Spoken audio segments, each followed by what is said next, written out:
আসসালামু আলাইকুম আরহামতুল্লাহি ওবরাকাতু। আপনারা সবাই কেমন আছেন? আলহামদুলিল্লাহ, আমি ভালো আছি।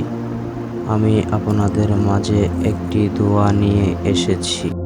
একবার এই দোয়াটি পড়লে আমলনামায় ২০ লক্ষ নেকি জমা হবে ইনশাআল্লাহ।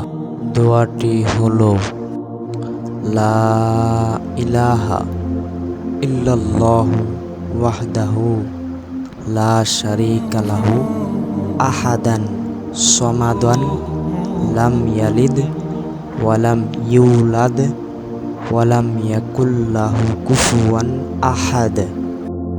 সবাই ভিডিওটা শেয়ার করব ইনশাআল্লাহ, যাতে অন্যান্য মুসলিম ভাইয়েরা দেখতে পারে এবং আমল করতে পারে ইনশাআল্লাহ। সবাই চ্যানেলটা সাবস্ক্রাইব করব